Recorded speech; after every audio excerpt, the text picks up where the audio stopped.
Saints roll. And that is their 7th straight win. The last team to start 0-2 and then win 7 straight was the 1993 Cowboys, who of course went on to win the Lombardi Trophy. Guys, can we officially say that we are on board with the Saints being maybe the best team in the NFC? Certainly a contender, but are we buying on the Saints, guys? Listen, you could make the argument that they're the best team in the NFL. You know, listen, when they had Adrian Peterson, we thought, you know what, that backfield seems awfully crowded. And then they shipped him off to Arizona, and then all of a sudden, Mark Ingram, who had that career season last year, and then the young fella, Kamara, started making plays. And you see what they're doing. Without a passing TD, if I, before the season, said there's going to be a game where the Hall of Famer Drew Brees wins, they blow a team out, and he doesn't throw a touchdown, you say, Nate, you are out of your mind. Crazy. We're going to drug test you in the morning. He went out there and played a great game.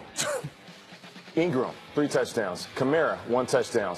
Catching out of the backfield, running in between the tackles. I think at the age that Drew Brees is, this is the perfect game for him to be part of, because now he doesn't go out there and have to throw his shoulder out, throw his elbow out every game trying to keep his team afloat.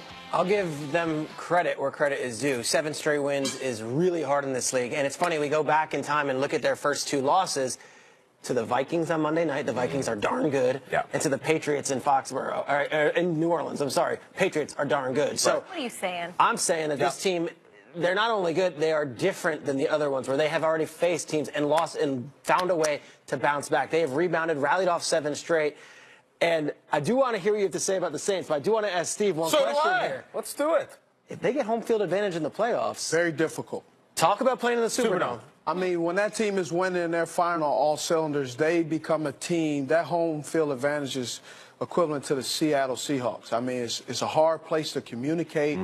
Those fans are just bouncing off the walls, and the music is glaring, and those guys are just going at it, and they're having a good time. That place it's like Mardi Gras inside of the Mercedes-Benz Dome. It is unbelievable, and it makes a very difficult place to play. I believe it. And this is a different Saints team. I like this mean new Saints team. Like they're usually in the Dome. They throw 60 times a game. Now it's like Scott Howard becoming Teen Wolf, all right? Emo, pouty Anakin becoming Darth. They run the ball. They don't need to throw it. I look at Drew Brees' playoff losses, like throughout his career.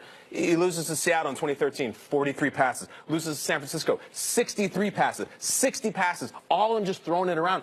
6 rushing touchdowns. That's not the Saints that I've watched for the last decade. These are the Saints that will knock your teeth out, and I love it. I love the mean, angry Saints. I remember when you said, is Alvin Kamara going to play linebacker? What is he going to do? And you're looking at what they're doing on that side of the ball, the 7-game win streak. Who was the #1 defense in that time in the league? But Nolans? The Nolans Saints. And they are crushing it. It's a lot of fun to watch. They've got, I think, the experience. They've also got youth on the defensive side of the football. Yeah. And I feel like Mark, I mean, at that 1-2 punch with Mark Ingram, I don't know what they were doing with Adrian Peterson there to start the season. They're doing a good job, and they're playing a really good run defense. Right. And a running game travels. It doesn't matter where they are. But the year they won the Super Bowl, when they were in the top 5, top 6 in rushing, they have an older quarterback, and so with having an older quarterback, they want to be able to run the ball and to be able to control a game. Controlling a game for an older quarterback means fatigue. You could control his fatigue, but also you control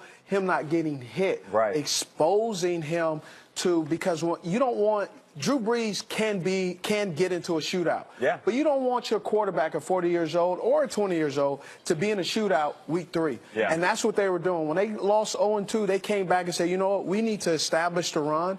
And they're doing a great job.